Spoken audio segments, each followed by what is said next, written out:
This is the story of Thomas and the birthday party. You can read along with me in your book, and you'll know when to turn the page when you hear this sound.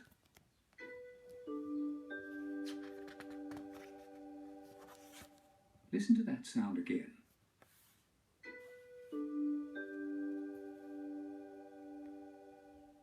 Now, let's begin.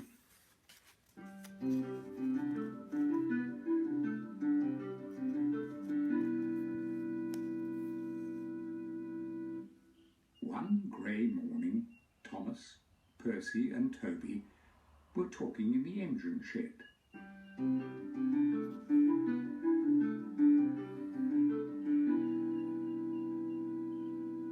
"It's your driver's birthday on Saturday," said Percy. Thomas wasn't sure what a birthday was, but noticed the cheeky glint in Percy's eyes and wondered if he was planning some kind of joke. "What is a birthday?" asked Thomas. "You must have heard of birthdays before," teased Percy, and Thomas felt rather small. "It is the day when you get a year older," offered Toby helpfully, "and you sometimes have a party with a cake."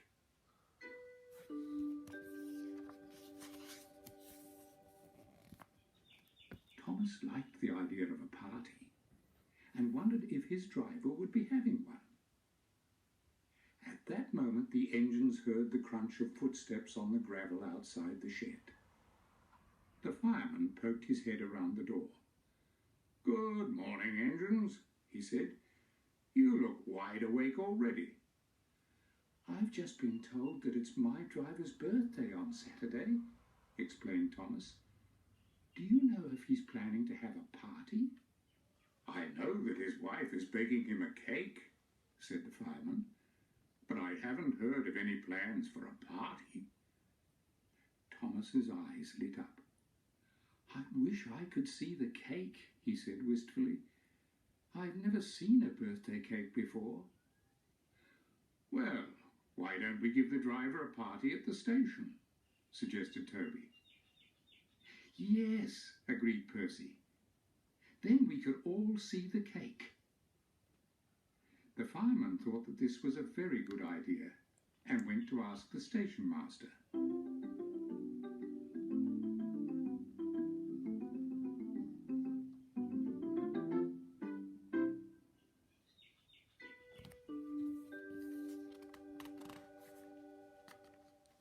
The station master was delighted and said it was a very long time since they'd had a party at the station.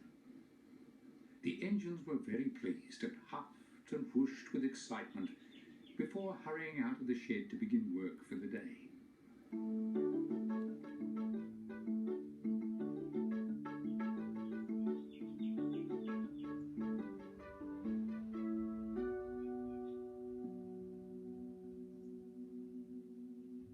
However, Thomas's face soon fell.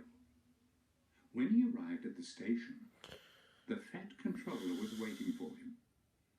"Thomas," he said, "I need you to spend some time at the big station. There are lots of trucks that need shunting in the yard, and I know you'll do the job perfectly." Thomas tried not to look too upset, because he knew deep down that the fat controller had given him an important job to do. But how was he going to be able to prepare for the party, which was only 2 days away? Thomas left the station feeling gloomy. "Never mind, I've got to do it. Never mind, I've got to do it," he told himself, and made his way to the big station.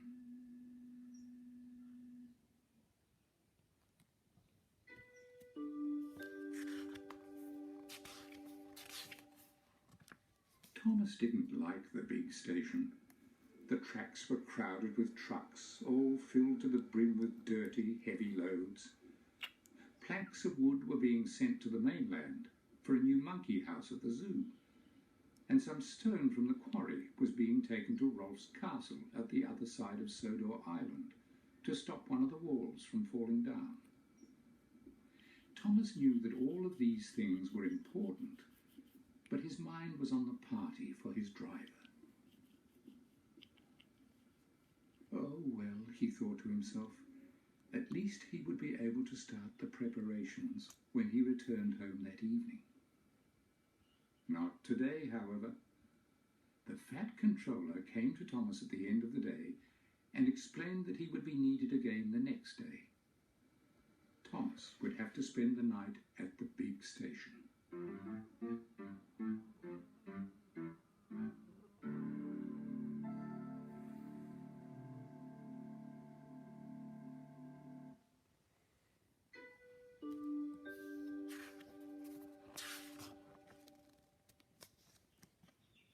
Poor Thomas.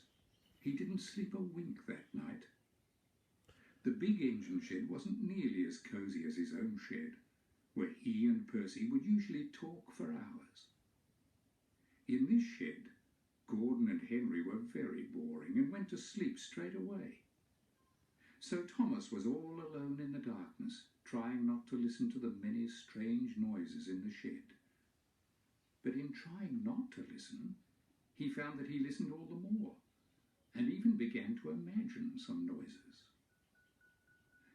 The lights hanging from the ceiling were rusty and squeaked in the evening breeze, and Gordon was snoring so loudly that his boiler made a bubbly grunting sound. Thomas tried to whoosh some steam at him, but Gordon only muttered grumpily before snoring all over again. Thomas spent the rest of the night feeling miserable about the driver missing his party, and was pleased when the sky grew light outside and the day could begin.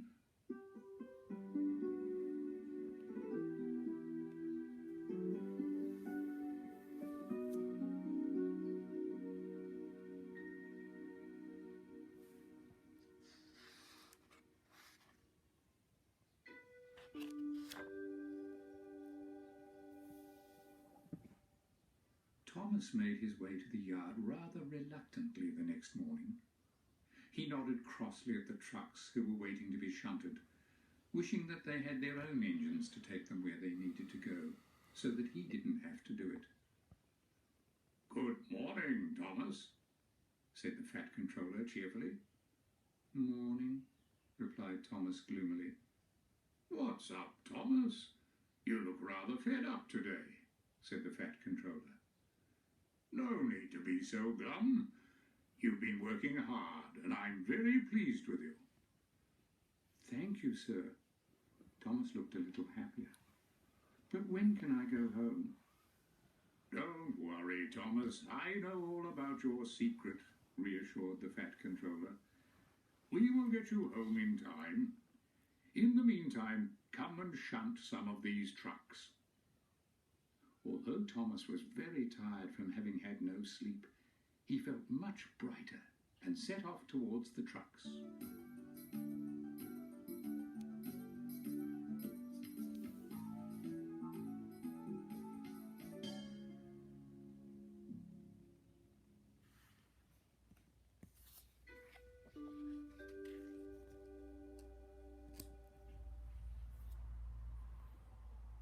At long last, Saturday arrived, and everybody began preparing for the party.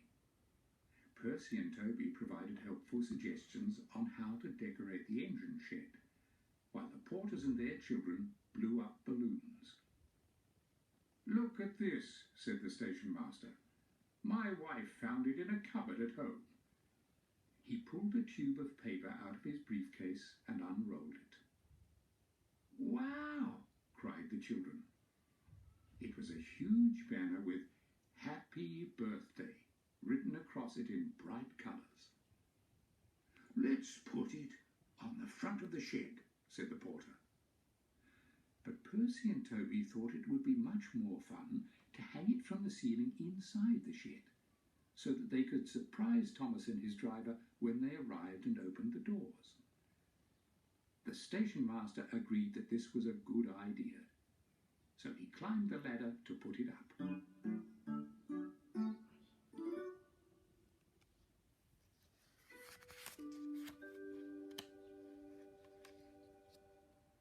Meanwhile, Thomas was racing home from the big station as fast as he could. "Mustn't be late, mustn't be late," he puffed to himself.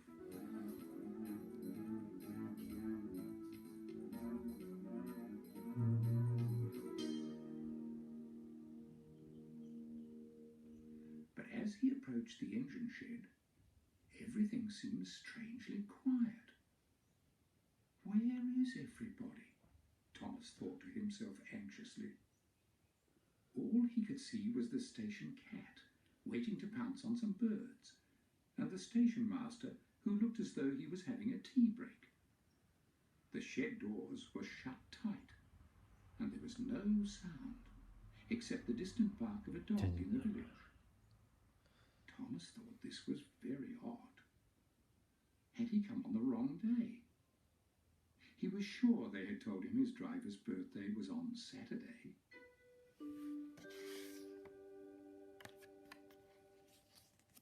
Thomas ground to a halt outside the shed door. "That was a good run, Thomas," he heard his driver say as he climbed down from the cab. Before Thomas could reply, the shed door opened and the driver's wife appeared. "Gosh, dear, what are you doing here?" asked the driver in surprise. He noticed that she was wearing her smartest dress. She only ever wore that dress for special occasions. Then he noticed that she was carrying a large box in her arms, about the size of a very big shoebox. What was inside? His wife didn't say a word, but smiled secretly and waited for the driver to get down from the cab.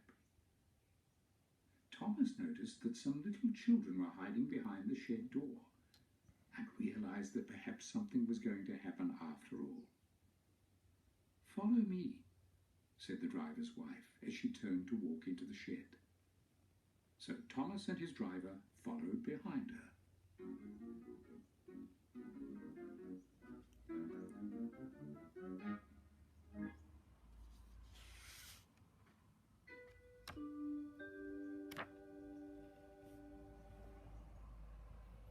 It was very dark when they got inside the shed, and Thomas couldn't see where he was going. Then suddenly the lights flashed on, and a loud chorus shouted, "Surprise!" The driver couldn't believe his eyes. He gazed in wonder at the big banner and all the balloons. Then he saw the box on the table. Everybody was waiting for it to be opened. "Shall I take the lid off the box?" he asked. "Yes!" shouted the children. So he lifted the lid, and Thomas gave a huge whistle of excitement. It was a cake, but it was no ordinary cake. "It's me! It's me! The cake looks just like me!" he cried happily. Sure enough, a Thomas cake with lots of blue icing stood on the table. It even had a candle poking out of the funnel. "It looks far too good to cut," said the driver. But he did. And as he did so, everybody sang "Happy Birthday."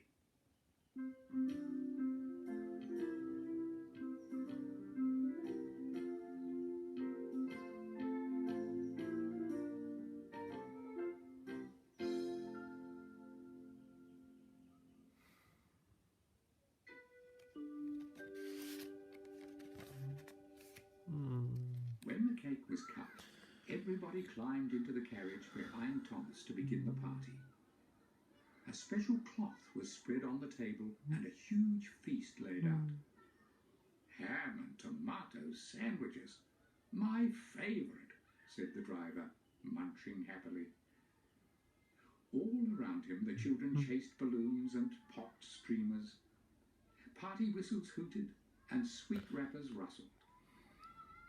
Young Pip, the porter's son, was so excited that he dropped strawberry jelly behind one of the seats. But the driver said that as it was his birthday, he wasn't cross. They could clean it up tomorrow. After eating all of the cake and playing lots of party games, everybody was exhausted. Poor Clarabelle hadn't had so many people on board for a very long time, and her wheels were quite sore. "That was the nicest birthday I've ever had," said the driver. "I've eaten so much cake that I won't be able to do up the buttons on my jacket tomorrow."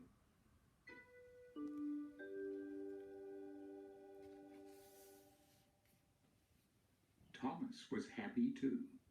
At long last he had been to a birthday party.